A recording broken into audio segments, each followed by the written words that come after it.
derivative or representation. Therefore, it's more or less like deterministic, ordinary deterministic model. So if somebody using Riemann level operator, in another sense, it doesn't show you are doing deep or serious fractional derivative or integral. It more or less fall within, or more, somebody may say just ordinary deterministic if you like. The derivative describe long-tail phenomena due to its probability and non-Gaussian distribution. Mesha Capito and Maro Fabrizio presented a new definition of fractional operator based on exponential decay law without singular. The definition is based on convolution of the first order derivative and exponential function. Capito Fabrizio kernel was connected to the Poisson statistic, which is widely applied in several fields of statistics. So now we see Capito Fabrizio, they've improved the Capito operator. Now they are saying that the new operator has a connection with statistics. And all of us, as a mathematician, we know Poisson distribution and how useful it is in everyday life or in a science perspective. So many real life problems have been connected to follow exponential law. And you can see that naturally, most of the things that we find around in the world appears to connected with exponential law. Like human being, you grow up to a certain point and the decay sets in. You become very old, gradually, and you die. So naturally, most real life problems connected with this kind of operator.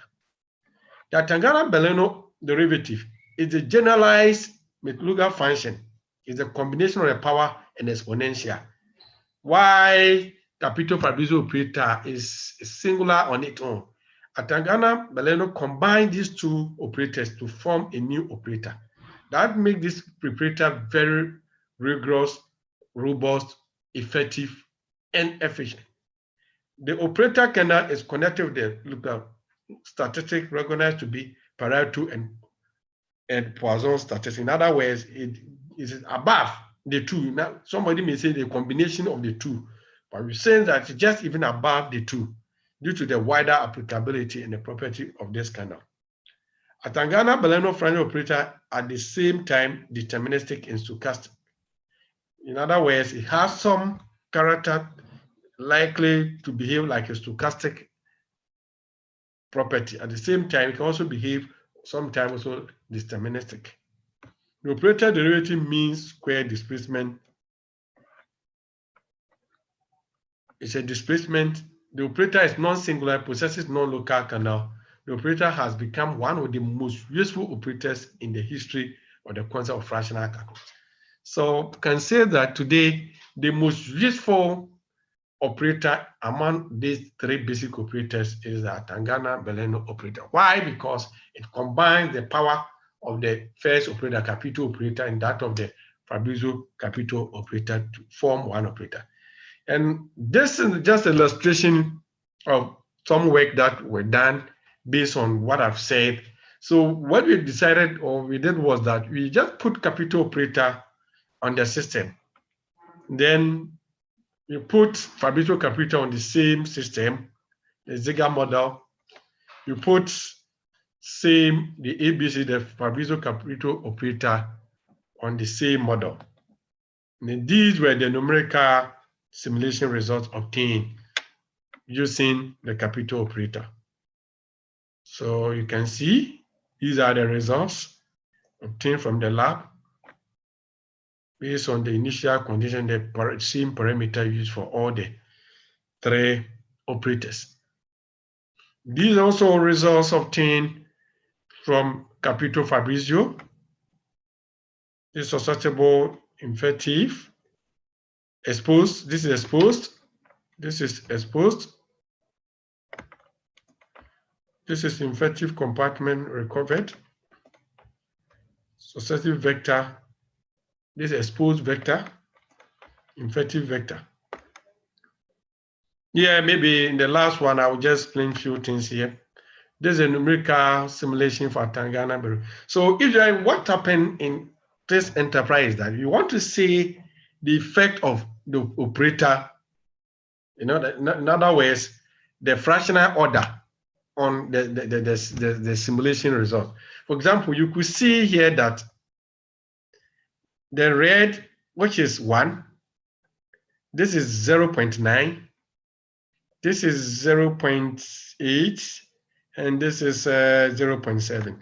So what we mean therefore is that as from here, as the derivative increases, we have our solution become a bit asymptotic to the, if you like, the x-axis or the time perspective. So in all of this, one can see that the fractional order has a very serious effect on the dynamics as far as fractional operators are concerned. You also move in here, so as the inflation may be going up, then the fractional order also reduces. As the fractional order increases, then you see that the graph becomes asymptotic to the time dimension for the exposed. Maybe this is also similar to the susceptible. It's similar to the susceptible. Now, if you look at the effective compound, for example, you see that this is 0.7, 0.8, 0.91.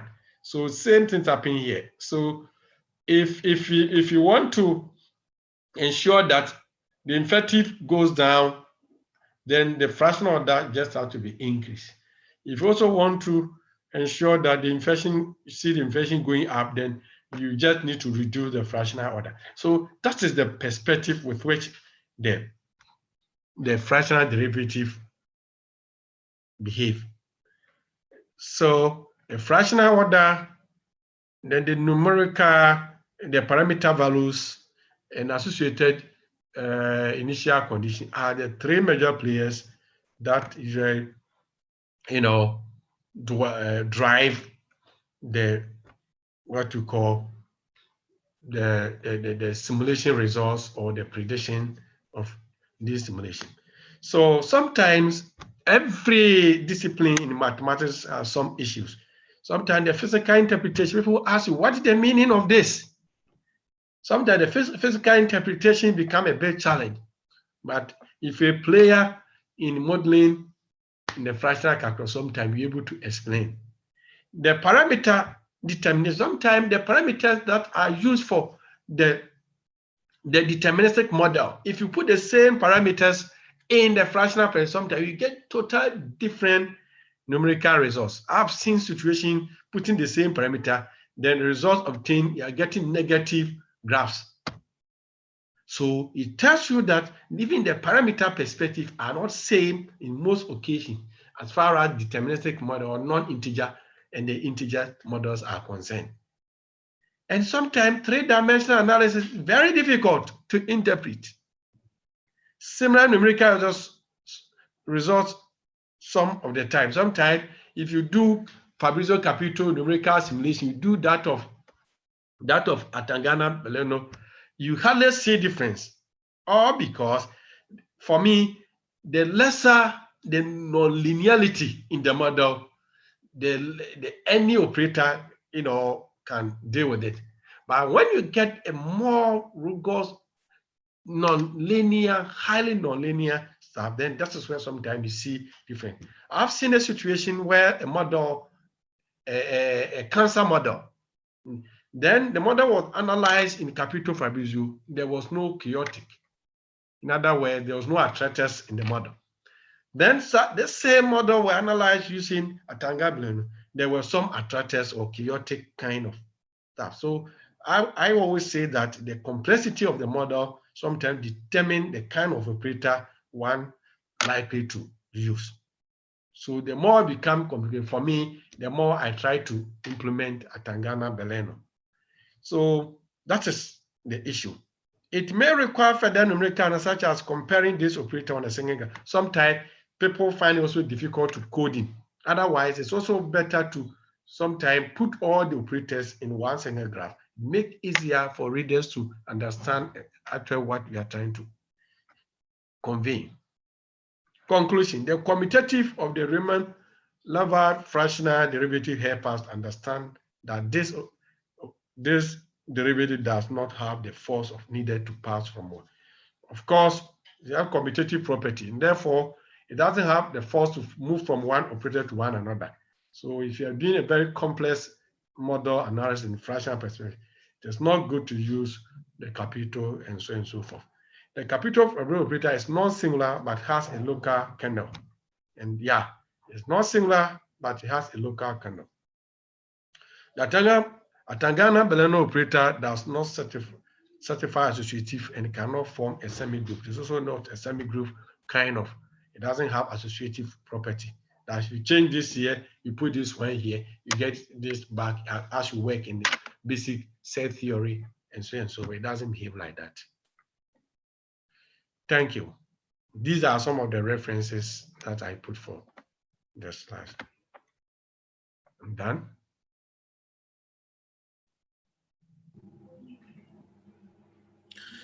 Thank you, dear professor. First of all, I would like to ask from the audience if there is any kind of question. Please feel free to ask from him.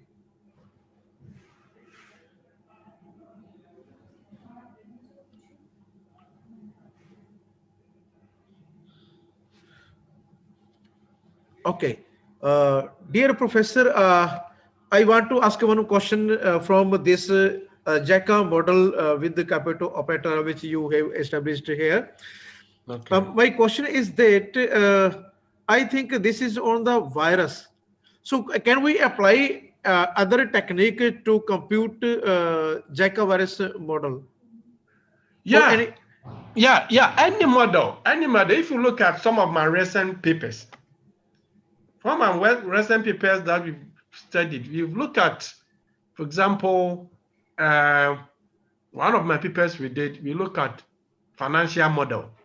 We want to see the turbulence in sometime in finance where we have COVID, for example. Now people are struggling to survive in many of these industries. So what are the turbulences that exist? So once it's a model, whether be PDE, ODE, stochastic, we can still apply fractional. And currently, last week, there have been a new development with Prof. Atangana. They've been able to come out separate operators for stochastic modeling. And for me, this is a good because those who work a lot of in the financial mathematics and so on, they can use this to check sometime the frustrations in the system. Where sometimes it goes up, it comes down, depending what the market sees. So whether donkey fever, any model at all, you can apply. But I'm saying from experience that the nature of the model, for example, if you have, let's say, what do you call it, model where, let's say, incident model. Most incident model I try to use Atangana.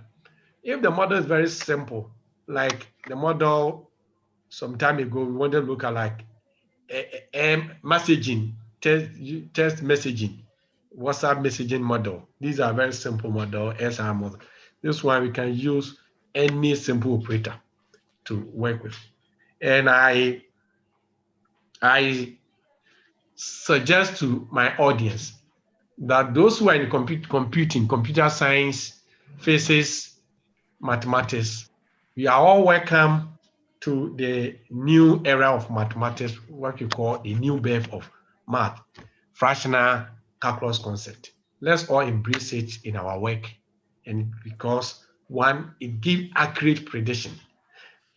Two, why it's giving accurate prediction? Because it always has what you call memory effect. It uses what the previous data, what had happened previously, and what is the current state now in order to predict. In every human endeavor, if you know where you are coming from, and if you know where you are now, you are able to give better decision in future. Okay, Professor, one more question from my side. Okay. We are using ordinary differential equation and partial differential equation to establish various type of model, and now there is a lot of work on using a fractional operator. So what is the impact of a fractional operator to analyze different type of problems using model technique, mathematical modeling technique or method? Uh, when Yeah, whenever yeah, we have the other side is ordinary differential equation and partial differential equation. So what yeah. is the main impact of these fractional operators on this type of models? You see, most of the partial differential equation are Yeah, difficult to solve analytically. And I've seen a lot of partial differential equations use different numerical schemes to solve them. So there are available numerical scheme in the context of fractional derivative. You may have a numerical scheme, a partial differential equation examined in the context of capital fractional derivative, examined in capital Fabrizio, examined, let's say, Atangana Belloni. So every aspect of PDEs which may have ordinary, let's say, using what you call different scheme, maybe backward different scheme, forward different scheme, Crank-Nicholson method, whatever you call, we could rewrite this in a fractional perspective, irrespective of the operator you want to use. And I've seen some where people have done some work on what you call diffusion, and so on and so forth. So they are there. They are there. The matter of the point is that you just need to understand a bit of coding. Once you know coding, programming a bit, it's not difficult to put your stuff in the fractional perspective. And it will be a very good work to have a deterministic kind of numerical scheme for maybe a particular PDE. Then you design, say, a similar scheme in the fractional perspective of a certain operator, and you compare the two results. That would be very fantastic work to do. So every deterministic method of solving has a representation in the fractional perspective, depending on operator you want to use. Of course, another issue is that, of course, the numerical schemes are not easy to come by. In the scientific world, if you ask somebody to share his scheme with you, it takes a bit of commitment. Most people do not want to share their codes. You write to them that, oh, I've seen your paper. Hey, can you share your code with me? Usually they don't want to share. Otherwise, all these codes are available. But I always say that you keep on asking, you're getting them. And it would be nice, some of you moving towards the fractional aspect in PDEs and then ODEs being converted into.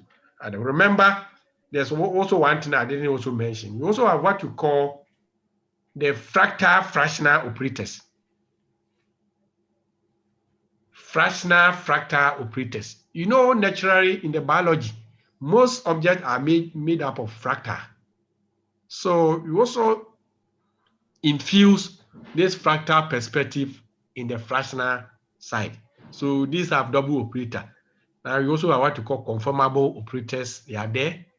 Now we have also what you call fractional variable operator. In other words, here the operators are not constant. They vary depending on the dynamics. Then finally, nowadays, as I told you about 4 days ago, myself and Professor Tanga, we had done some work in stochastic fractional modeling. In the recent paper I saw, we sent to me, they've improved on it. Now we have separate operators for each of these basic operators. And this is how science works. And I believe if you try to partner with some of us or other scientists working the fractional side, you will love it. You want physics people to embrace fractional. We want the computer sciences people to embrace, and the engineering people also embrace fractional. It will make your work nice, predict better than before. Of course, finally, before I end, of course, I'm not saying it does only well in the fractional. We also have what we call the analytic, we call approximate solution. in most occasions, if you study most of papers in this enterprise, you always try to prove what you call existence of solution, uniqueness of solution. Sometimes the numerical scheme that we are going to use, you prove the stability of the scheme. So it's not only for numerical scheme, there are some an analytic work that we do in most of the papers that you see around. So that is my explanation.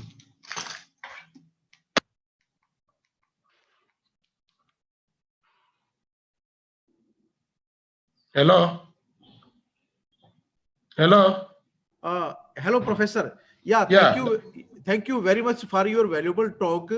And you presented here various type of operator like Caputo, Etangana, Booleano derivative operator, and the simulation of a Caputo operator, Fabrizio derivative, physical interpretation, parametric determination, three-dimensional simulator numerical results, some of the using graphical operator, numerical results, and interpretation of the fractional operator by using graphical interpretation and a single graph. So all this type of your prediction and valuable talk really valuable for all the participant, and I hope this will be fruitful for all the participant in this session. And also I would like to ask from the audience, if there is any more question from participant side, you can feel free to ask any question. Yeah. Yeah, I think there is no more question. So I would like to said Shifali ma'am, please present the certificate. So kindly allow me share screen. 1 minute, please.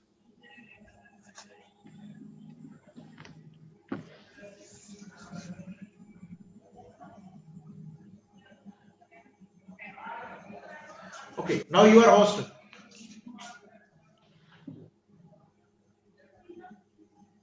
Yes, ma'am. Now you are host now. Okay, sir.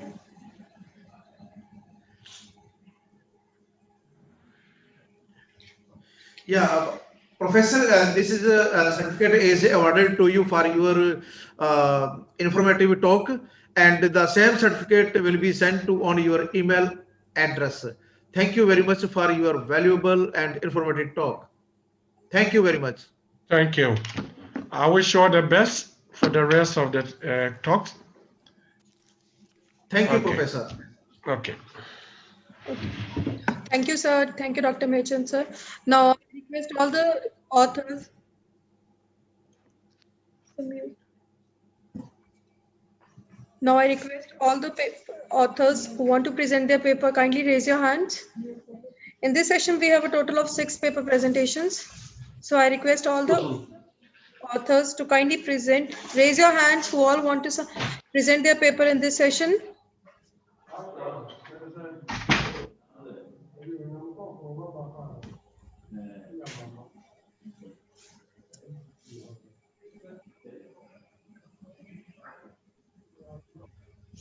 Is there anyone who want to present their paper in this session?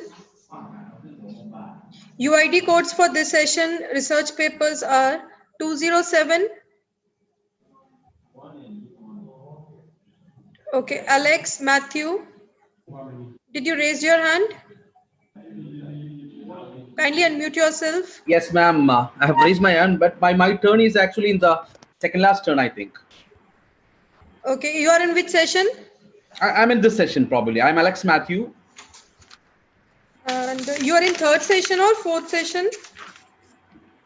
Your name is not mentioned in this session. Ma'am, I am in session 4. You may be second author. Can you please tell me your UID, your paper ID? It is ICCTIM 289. Just a minute, sir. All right. ID 289. Is sir, it is 289 now? Yeah, 289. Okay, sir. Just a minute.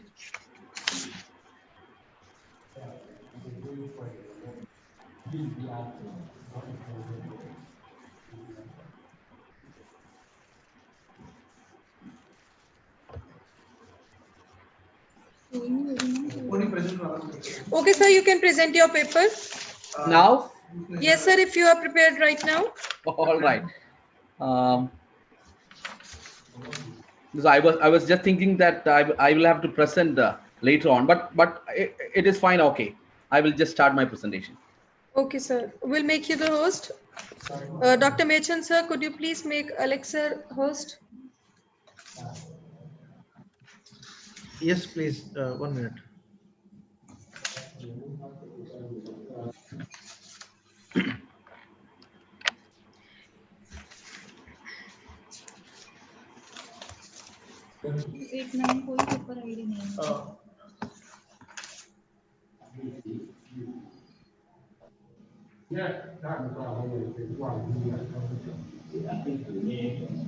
Okay, by the time.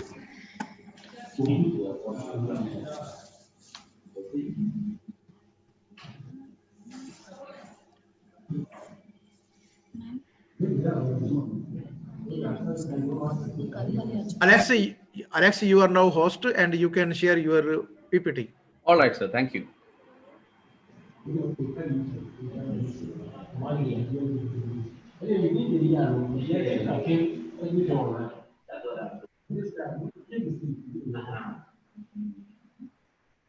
Sir, hope it is odd. I mean, hope it is visible. Yeah, it's visible now.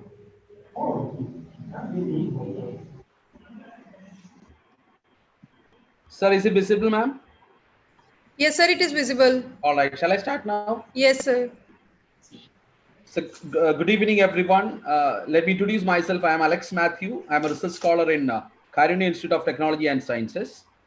And me and my guide, Dr. K. Martin Sagayam, is actually presenting the paper. On behalf of him, I'm actually presenting the paper right now. Ma'am, it is, sir, it is actually a study on, it is actually a survey paper. I have made a review, I have made an analysis on different computational techniques that is been involved in the present day scenario, that is the online teaching learning process. So my title is actually a study on various methods involved in remote education using computational intelligence for teaching learning process. It is actually coming under the space, right, electronics and communication, and in that specifically I have done my, right now I'm doing my research on educational technology. All right. So this is about the introduction and the background and motivation. So why this is quite important for the time being. When it is coming, after the advent of pandemic, that is COVID-19, we could see that the online education and the online teaching learning process has come to its natural evolution, and it has its own pace these years. We have been planning, we were actually dreaming of this particular situation around 10 or 15 years ago, but still we were not in a position to take up the situation. But now it has opened to a new era, I must say. So, a number of various technologies are being included in online teaching learning system nowadays. We will be familiar with virtual reality, machine learning is there, augmented is there, and conventional teaching methods are also there. But still, even though we have been familiar with the Zoom, Google Meet, and different other technologies, animations, 3D projections, and all, the main problem is that we really want to customize this thing.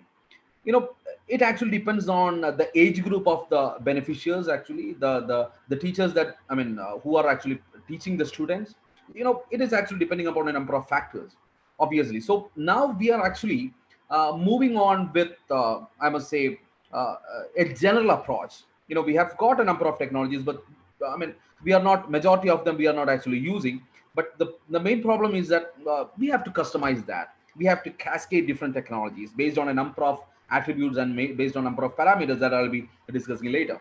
So that is my background and that is my motivation. So what can be done in the case of online teaching and learning method, how it can be made effective, and how it can be made very effective and efficient with regard to the different class groups, different grades, how we can teach science effectively, how we can do that in maths, maths, how we can deal it with the in a perfect manner. Technology, what about the pre-primary students, what about the primary students? So that's my concern, and that is the real background, and that's why I move up with this particular topic. All right. So where the problem actually lies.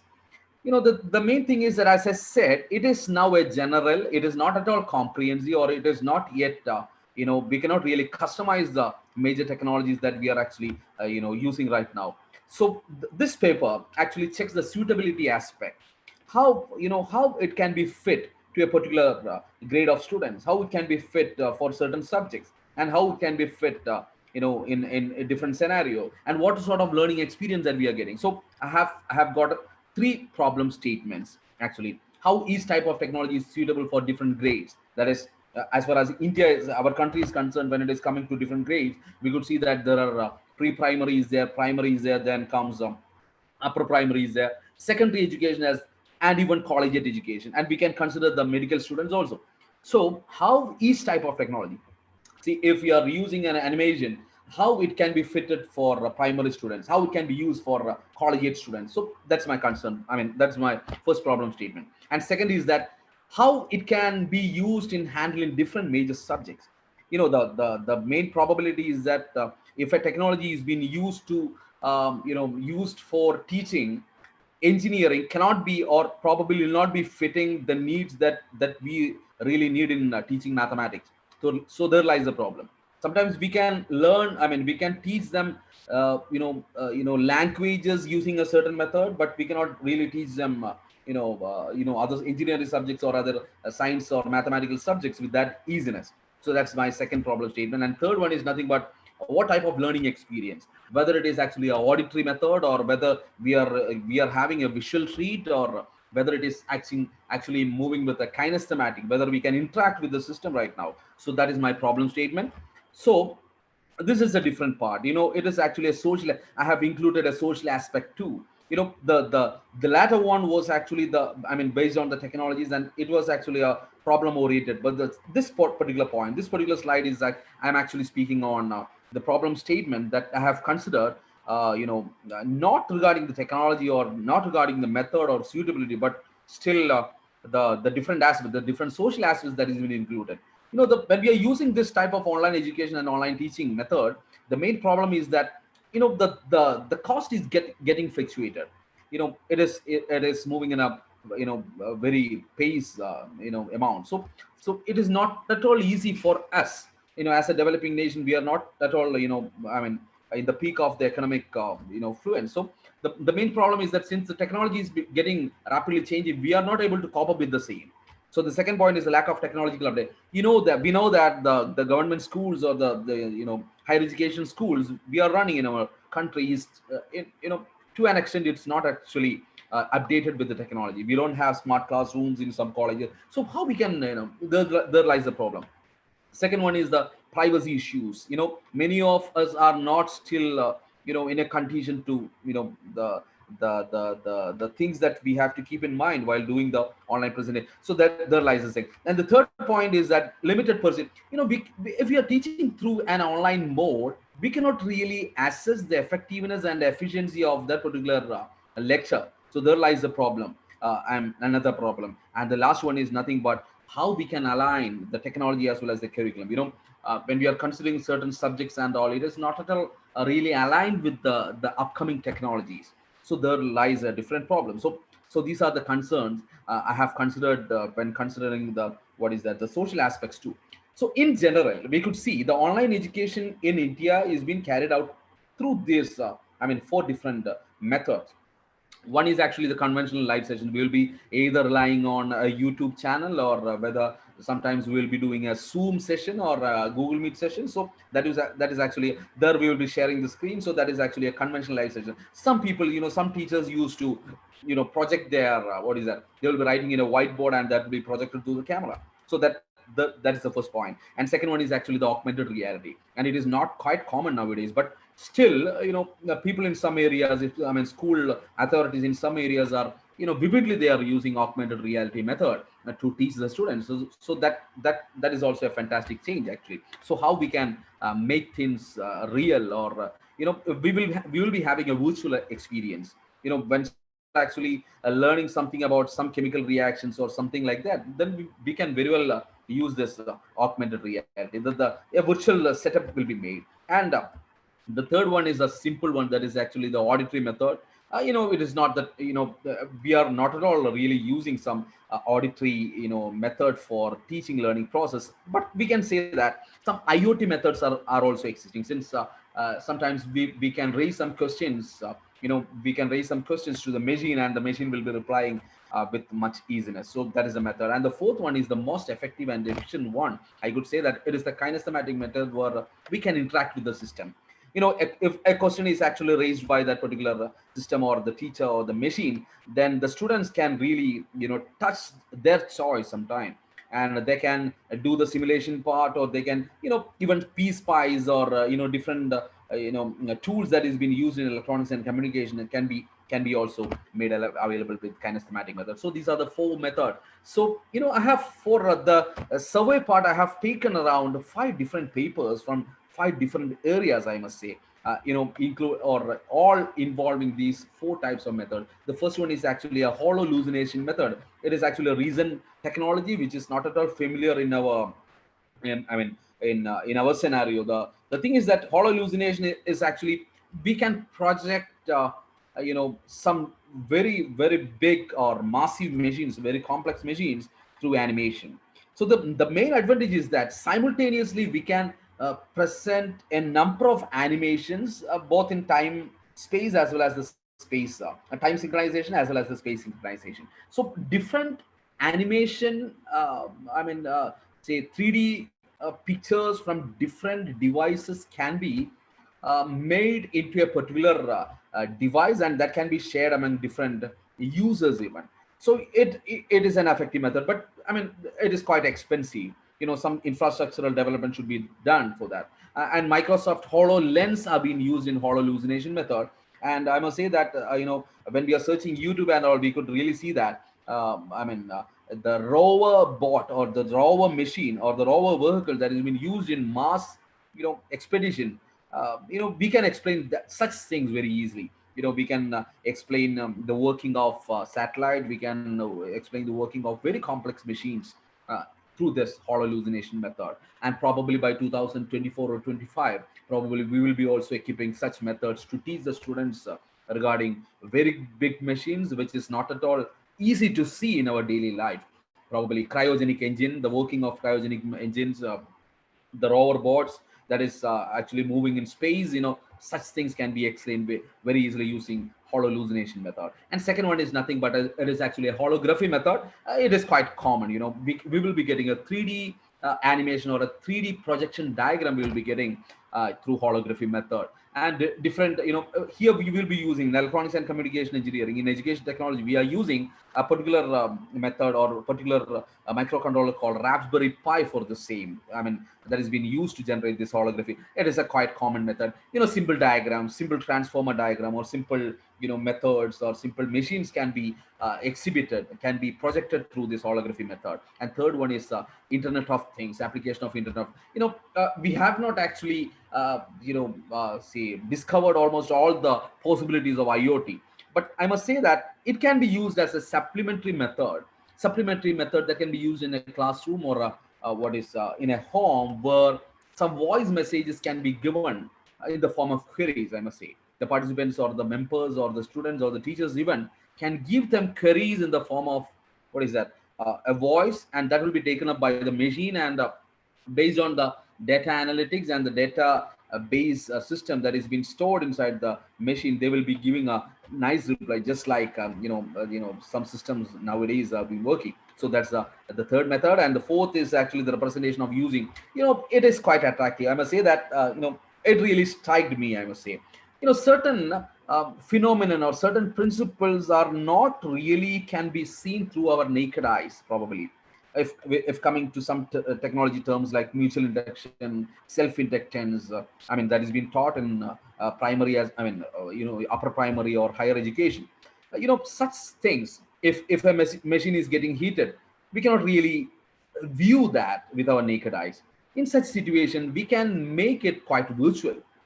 If we can, for example, if we are actually doing an experiment based on the heat gradient, I must say that when heat is getting increased, a virtual representation will be made for that particular scientific phenomenon. So that is actually linked with augmented reality. So whenever the temperature is getting increased, that will be sensed by a temperature sensor, and that particular value will be given back in the form of a voltage, and that can be even changed into augmented reality presentation. So that can be presented. I think that will be a fantastic mode to teach students regarding some some facts and some phenomenon which is not at all really visible through naked eyes. So there lies the fourth method, and the fifth one is nothing but the flipped method. Everybody nowadays, every researchers, academicians are actually preferring this particular method, since after the advent of COVID-19, even if we are moving back to our normal conditions, probably we will have the physical sessions, we will have the classroom sessions, and besides that we will have online sessions too, probably, since it is actually considered as a secondary mode of education, probably. So even though we are taking classroom sections in the daytime, and in the nighttime we will be moving to a flipped method for giving some remedial sessions or giving some homeworks, and also this is a flipped method. And virtual tour, I was just considering, we would have been very much familiar with familiarizing different technology components in sometimes in labs, laboratory, and all. In such cases, we can very well conduct a virtual tour. Animations can be done, virtual tour can be done, and the students can be taken to to the live in a virtual mode. So the live. So these are the comparison I have done in the analysis. That is, first one is all hallucination. It is actually mixing that I have discussed. Yeah, please. Sir, time is over. Kindly All right. conclude your Yeah, paper. please. So these are the various attributes I have taken into consideration. So my intention is nothing but I'm actually, I have made a complete comparison, and my new platform, probably have started working on my new platform will be having the capacity to customize as well as cascade, customizing and cascading different technologies in an effective and efficient manner, so that I can cater the needs of different grades of students, different subjects, and different learning experience. That's all for the day. Thank you. Thank you, sir, for your presentation. And now I request other participants, kindly raise your hand if anybody is present who wants to present their paper.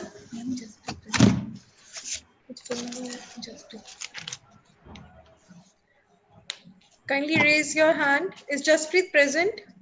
Ms. Jasprit Kaur, whose paper ID is 221.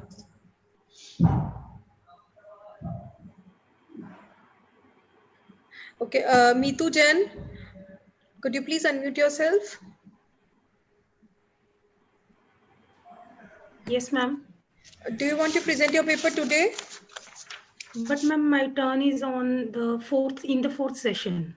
Yeah, Can in the I... fourth session. Sixth session. Your turn is in sixth session right now. Do you want to represent it right now? Can I? Yes, if you are prepared. Yes, ma'am. You can present your paper. Your paper ID is ICCTIM 264, and the title Yes, of the research paper is Use of Natural Inspired Techniques in Resource Constrained Projects Scheduling Problems. Yes, ma'am. Okay, ma'am, you can present your paper. I should share the screen first. Yes, sure. Dr. Mechan, sir, could you please allow Neetu ma'am to share her screen?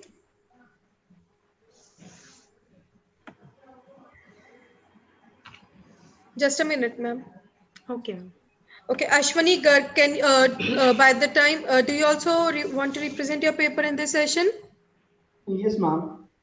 Can you please tell me your ID? Ma'am, 282. 280. Your schedule was on? Ma'am, 282. ICCTIM 282. 282. And your schedule was on? Ma'am, in the current session, session 4. Session 4. Just a minute. Now, Mitu Jain want to present? Okay. Yes, sir. Right now, Neetu Jain. After that, Ashwani. Okay. Okay, Neetu ma'am.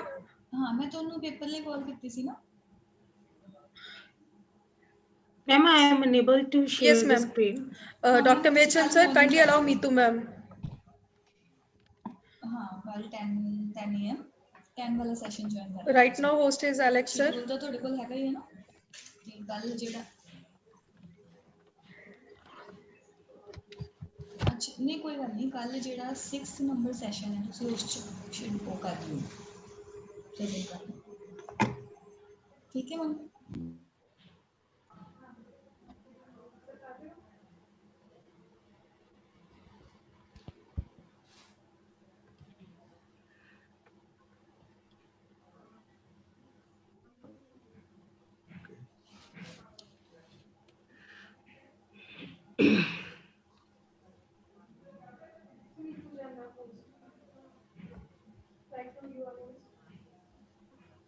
Utrojan, now you are host. You can Thank share. you, sir. Thank you, sir.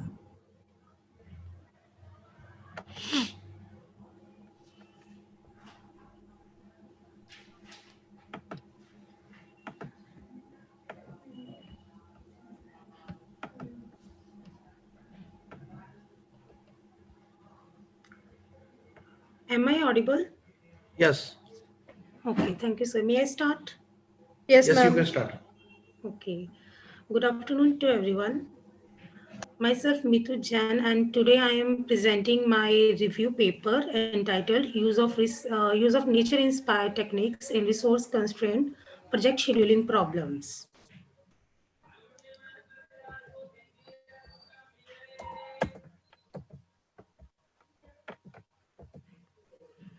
I will start with the introduction, then the definition, brief history, types of optimization technique, and some of the nature-inspired techniques. Then what is RCPSP problem, then recent developments and scope for future, and then references. In this complex world, every person, every day, everywhere has to take decision involving a single or several objectives. The ultimate goal of all such decisions is either to minimize the effort required or to maximize the desired benefit. Unknowingly, each one of us solve numerous small optimization problems in our daily life. But for the complex problems, we need mathematical formulation and the solutions. From all the available solutions for the problem, we always like to prefer the best solution, and this is what optimization is called. Optimization is basically is a process of selecting the best option from all the available solutions with the objective as maximization or minimization and with or without any given set of conditions. This is known as mathematical programming problem or an object optimization problem. Many novel techniques inspired from nature have been developed for the purpose of optimization called nature-inspired optimization algorithms, or the algorithms that imitate the processes in nature or are inspired from nature are called nature-inspired algorithms. These are becoming popular among many researchers due to its simplicity and the flexibility. There are numerous nature-inspired algorithms to search for the optimal and the best solutions. Most of the problems are non-linear in nature. So to obtain the global solutions for the continuous non-linear functions with less computational effort, so we need nature-inspired optimization techniques. There is a brief history of the meta-heuristics. Alan Turing was considered to be the first person who used heuristic algorithms during the Second World War. In 1916 and in 1970s, evolutionary algorithms were developed. Meta-heuristic algorithms were developed in the 2 decades, 1980 and 1990s. Then followed John Holland developed genetic algorithm. Glover developed taboo search in 1980s. And there are many more algorithms like PSO and ant colony optimization, differential evolutionary algorithms, harmony search algorithm, flower pollination, bat-inspired algorithm, and there are many more like gray wolf, sine, cosine algorithm, whale optimization algorithms. Now, there are many types of optimization techniques like deterministic and stochastic. Stochastic is further of two types, heuristic and meta-heuristic. And meta-heuristic is further based, depending upon the algorithms, it is divided into three parts, physics and chemistry based, swarm-based and bio-inspired based algorithms. Swarm-based algorithms like gray wolf, beta algorithm, ant colony optimization, cuckoo search, particle swarm optimization, and there are many more swarm-based algorithms. Some of the nature-inspired optimization techniques like PSO, it is developed by Kennedy and Aberhart in 1995. The concept of PSO is As the birds move in a group in search of for food, they try to update their position according to their own best position and the best position of their neighboring birds. And by updating the position, each particle will follow that bird which is more closer to the food. So by working together in a group, they all will approach to their destination. For them, the destination is food. This social behavior is applied to solve many optimization problems.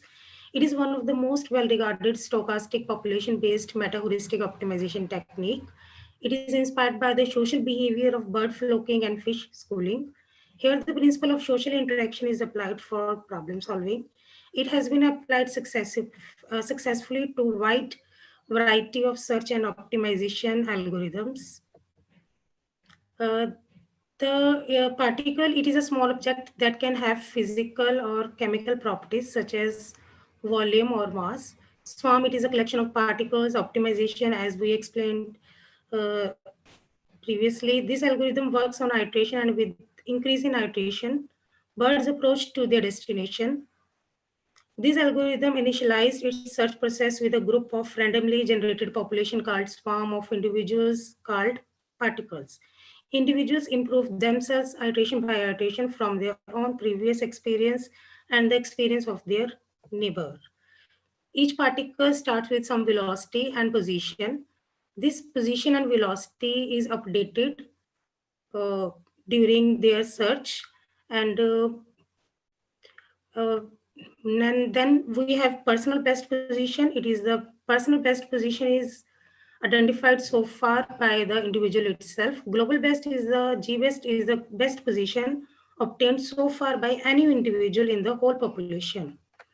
Then velocity is updated by the formula VK plus 1. I plus 1 is the at the I plus 1th iteration. And for the kth particle,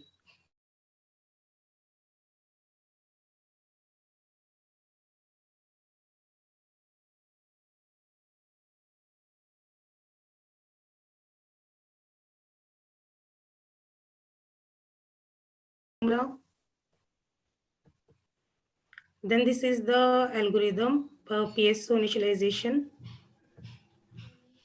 Then ant colony optimization is this algorithm was developed by Marco Dorigo in 1992. Ant colony optimization is a swarm-based stochastic meta-heuristic optimization technique. In swarm intelligence, the social behavior of insects, animals, birds, etc. is observed, and on the basis of this observation of behavior, many real-life problems has been solved. In previous algorithm PSO, we discuss and observe the behavior of birds in a group and find out how they proceed and reach to their target or goal. It is an example of swarm intelligence. Here we study the behavior of ants. It is based on the pheromone laying behavior of ants. Ant colony optimization algorithms have been originally used to produce near optimal solution to traveling salesman problem. Applicable in network routing and urban transportation system. This algorithm now provides approximate solution to various optimization problems.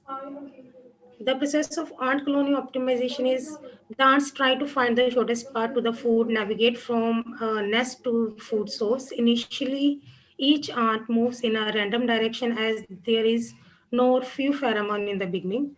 While moving, they deposit the pheromone. Ants communicate with each other indirectly by making use of pheromone trails. It is the pheromone trail that guides them to search the shortest path between their nest and the source food. Whenever an ant finds a source of food, it carries as much as it can carry. While coming back to the nest with food, ants release pheromone on the path. The amount of pheromone released by the ant depends upon the quality and quantity of the food. Other ants have the ability to smell this chemical pheromone that starts evaporating with the passage of time and thus reducing its attractive strength. Other ants reach the food source by smelling this chemical pheromone. The probability of choosing one of the path among many paths to reach the destination depends upon the amount of pheromone level on the path. More the pheromone on the certain path, more will be the probability of that path being followed by other ants. Pheromone level will increase on the path if it is chosen frequently by the ants, as the evaporated pheromone will recover due to frequent visit by the ants. Obviously, shortest path will have more pheromone, and finally maximum or all of the ants will follow that shortest path. Thus, when one ant finds a good or the shortest path from the colony to the food source, other ants are more likely to follow that path. And such positive feedback eventually leaves all the ants following a single path. Then this is the mathematical formulation. An ant K will move from path I to path J with this probability, where tau ij alpha is the amount of pheromone on the path ij. Alpha is the parameter that controls the factor of tau ij alpha. Generally, alpha is positive. Pheromone trial evaporation. When an ant K moves to the next path, the pheromone evaporates from all the paths ij according to this relation, where rho belongs to 0, 1 is a parameter and the coefficient, and it is the coefficient of evaporation of pheromone. Updation of pheromone. Pheromone is updated according to this relation, where m is the number of ants, Lk is the distance traveled by the kth ant from the path I to path J. Now the next is Gray-Wolf optimization. A Gray-Wolf optimization algorithm is a population-based meta-heuristic algorithm. It is proposed by Mirza Lely in 2014. It is inspired by the social hierarchy and hunting mechanism of gray wolves. Gray wolves prefer to live highly organized packs. Each pack contains 5 to 12 members on average. Gray wolves are loyal to pack members. They have the ability to work together in a pack that increase the chance of success during the hunt. Social hierarchy. All the members in the group have a very strict social dominant hierarchy. There are 4 different ranks of a pack in the hierarchy of gray wolf optimization. Alpha is considered the dominating agent from among the group. The rest of the subordinates to alpha are beta, delta, which helps to control the majority of wolves in the hierarchy that are considered as omega. The social hierarchy consists of 4 levels as follows. The first level is alpha. Alpha wolves are the leaders of the pack. They are male and a female. They are responsible for making decisions about hunting, time to wake up, sleeping Mitu ma'am, time is place, over. and so on. Could you please conclude? Okay, ma'am. The alpha wolf is considered a dominant wolf in the pack, and other members of the pack follow alphas. The next level, the second level is the beta. Betas are the subordinate wolves. They can be either male or female. The third level is the delta level. They are subordinates. They dominate the omega. The fourth level is of omegas. These are the lowest ranking gray wolves, and they have to submit to all other dominant wolves. They are the last allowed wolves to eat. Then the main steps of gray wolf optimization are searching and encircling prey, hunting, attacking prey. And these are the mathematical formulation for the gray wolf hunting. And these are for attacking prey.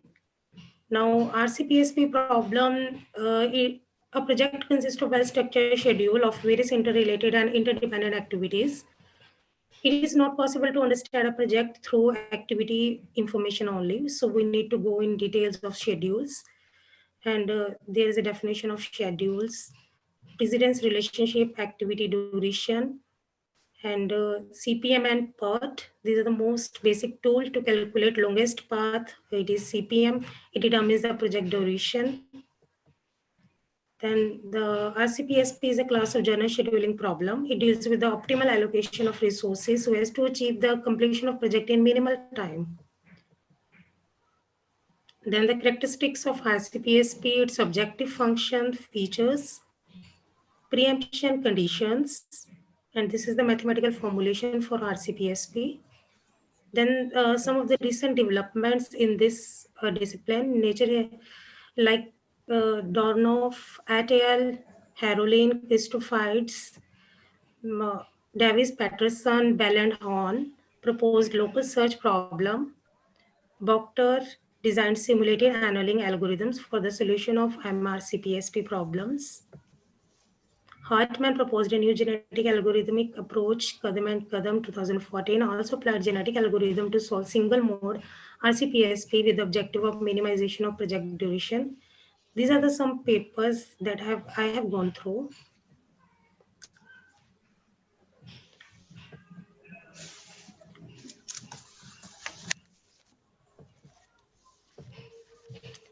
Then the scope for future, some hybrid algorithm can be developed by hybridizing the most effective variants of the algorithms by trying to merge the advantages of some of the algorithms with other algorithms so that the resultant algorithm developed possesses only the quality of each algorithm, leaving aside their drawbacks to get the best solution with the least number of iterations.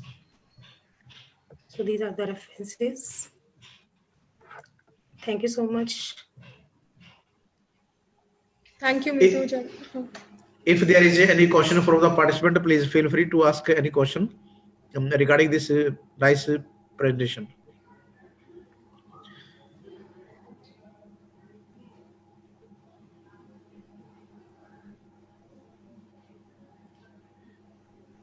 Please raise your hand from the audience.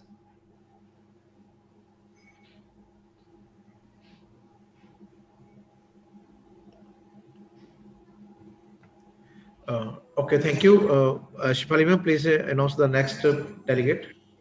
Okay, next. Thank you, sir. Thank you. Thank you, Mitu ma'am.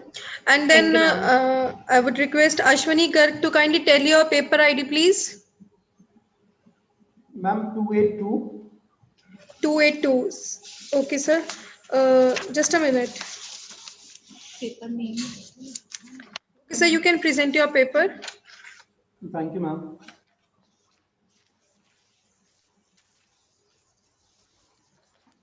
Dr. Mechan, sir, could you please share the screen? Yes, he is now hosted and he can share. Okay, thank you, sir. 282.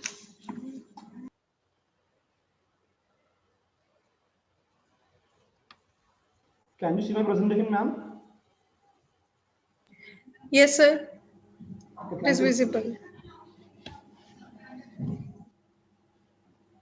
Good afternoon to all.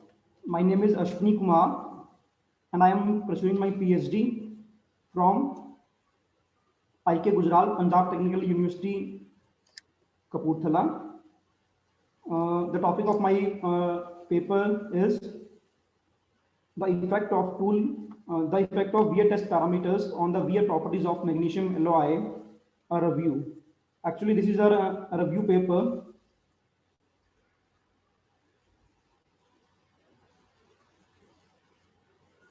So these are the contents I'm going to present in this paper.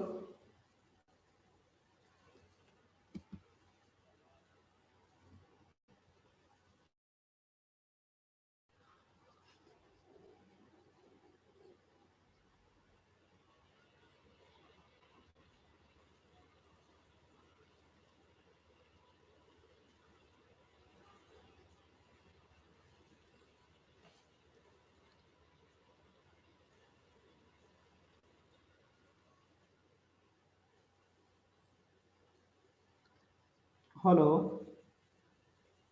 I'm audible, ma'am?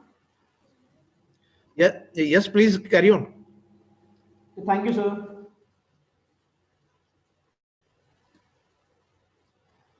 These are the contents I'm going to present in this paper. So starting with the introduction. So the magnesium belongs to group 2 of the periodic table. It has hexagonal structure. In the past few decades, the use of lightweight materials is increasing in automobiles and in aerospace industry to reduce the weight of engineering components. So magnesium alloys having a density less than steels and aluminiums. Magnesiums also have some other properties: lightweight, high specific strength, good machinability, good castability, high damping capacity, etc. Properties of magnesium alloys. Historically, in World War I and in World War II, magnesium was extensively used by Germans. During World War II, the consumption of magnesium alloy had reached 1,000 tons per annum, but soon after the World War II, it has dropped to 10,000 per annum. Some adverse properties of magnesium alloys, such as low hardness, limited room temperature workability, low strength, creep resistance at elevated temperatures, are responsible for their limited use. Moreover, magnesiums also exhibit poor surface properties like high chemical reactivity, low corrosion and wear resistance, etc. In critical automobile components, the life of a component usually depends on its wear resistance. So the wear properties become very important. In the past, researchers implement a variety of techniques to improve the wear resistance of magnesium alloys. Pin on disc wear test parameters like sliding speed, applied load, sliding distance, operating temperature, etc. plays an important role in determining the wear resistance of magnesium alloys. So the present paper reviews the research work carried out by various researchers in the past and to analyze the effect of various wear test parameters on the wear properties of magnesium alloys. So a pin on disc wear test apparatus to perform dry sliding wear experiments is shown in figure 1. The figure 2 shows the cut section view of various important parts of the pin on disc rotary trivometer. The rotary trivometer consists of a spindle assembly, sliding disc assembly, loading lever assembly, wear and friction sensors. For conducting pin on wear experiments, two specimens are required. One is the pin with a radius tip and another one is the flat circular disc. The wear track is mounted on the spindle that is controlled by a servo motor. The pinner ball is held in the holder and the load is applied on the pin by using dead weights. The amount of wear in the form of weight loss is calculated by measuring the weight differences of the specimens before and after the test. So the important wear test parameters are applied load, sliding speed, sliding distance, and operating temperature. This is the literature survey. Chan conducted dry sliding wear studies on AZ91 magnesium alloy. Two main wear regimes, mild and severe, have been observed. Wear rate increases with increase in applied load, irrespective of sliding speed. Mehta investigated the wear properties of AS21, AZ91 magnesium alloys. Wear testing was performed under dry and wet sliding conditions. It was observed that wear rate is strongly dependent and varies linearly with applied load irrespective of sliding conditions. At lower loads, mild wear regime was observed, whereas at higher loads, severe wear regime was observed. Wear rates under wet sliding conditions are significantly lower than dry sliding conditions.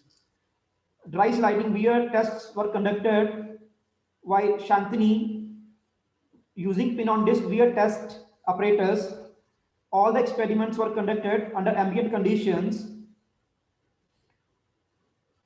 at a load of 10 newtons and a sliding speed of 1.7 meters per second. The wear rates remain relatively constant and rising slightly only at the highest speed of 10 meters per second. And et al. Studied the dry sliding wear behavior of AZ91 magnesium alloy with a low range of load in the range of 22 to 14 newtons. The wear rate increases with the increase in applied load. 5 wear mechanisms: abrasion, oxidation, delimation, thermal softening, and melting had been observed. Dry sliding wear characteristics of AM50B magnesium alloy was studied in the range of 0.1 meter per second to 1 meter per second and the applied load of 10 newtons to 50 newtons. Plastic deformation and several severe plastic deformations were detected for the highest applied load and the sliding speeds. The mass loss increases with increase in applied load at all sliding speeds. In most of the cases, the mass loss reduces with increase in sliding speed. For higher sliding velocities, the variation in mass loss was very small. Wear behavior of ZD41A magnesium alloy was studied. The applied load varied in the range of 30 to 150 newtons. The sliding speed varied from 0.5 to 2.5 meter per second. At all sliding speeds, the wear rate increases with increase in applied load. Wear rate increases with increase in sliding speeds irrespective of applied loads. So these are the conclusions that are drawn from the literature survey. The first one is the main parameter affecting the wear rate of magnesium alloys were found to be applied load, sliding speed, and sliding distance. Second, the VA rate was found to be increasing with increase in applied load. The effect of sliding speed on the VA rate varied with the value of sliding speed and was different for different materials. Third one, the VA rate under wet sliding conditions were found to be very small as compared to dry sliding conditions. And thank you, sir.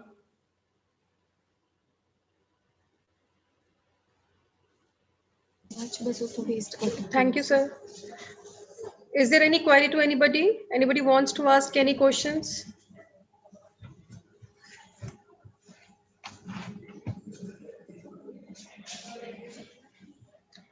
Okay, I think there is no queries. Thank you, Ashwani Garg, sir. And next speaker, would you please raise your hand?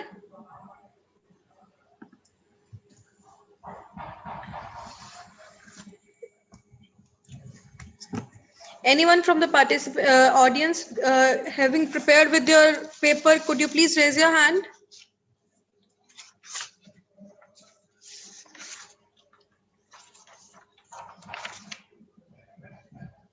I will repeat some UIDs for the same.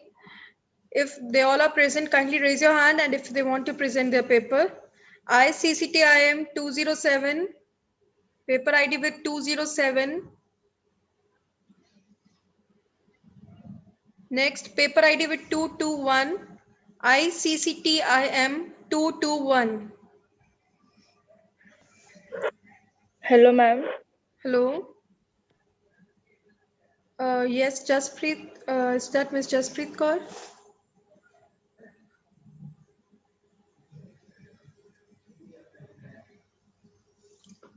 Okay, the next paper ID with ICCTIM 230.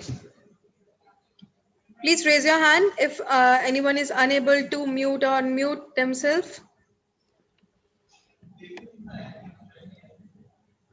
Okay, then paper ID ICCTIM 269. ICCTIM 272. And the next one is ICCTIM 253. Is anyone present over here wants to present their paper in this session? Could you please raise your hand?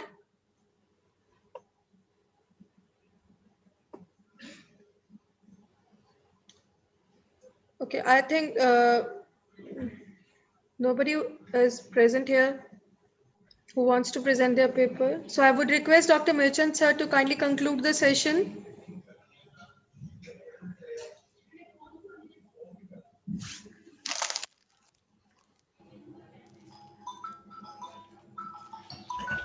Thank you, ma'am. So there is still we have some time if anybody who is registered for the conference and willing to present the paper today, who is present here, he can tell us, so he can present if he or she is interested.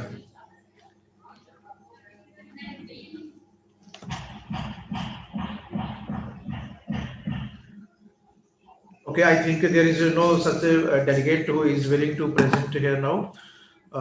If I think we have to close this session. This session was on innovative techniques and its applications in the field of mathematics, modeling, biometric, and computational techniques in science. Professor Ambassador Bonia presented his talk in this session on fractional differential equation and mathematical modeling, which is really appreciable. And 3 papers presented in this session, which are very really very appreciable. Nice presentation. And now thanks to all to join this session for this conference. All the talk and paper has been presented. Thank you very much to all of you to join this session. Tomorrow we will join the same there will be 3 sessions, and the first session will be at 10 a.m. to 12:15, and then after there will be next session at 10 a.m. to 12:15. Sorry, Then after will be 12:30 to 3 p.m.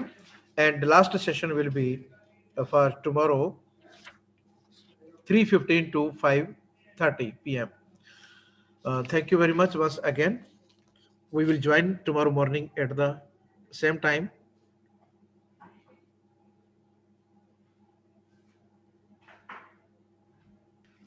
Thank you.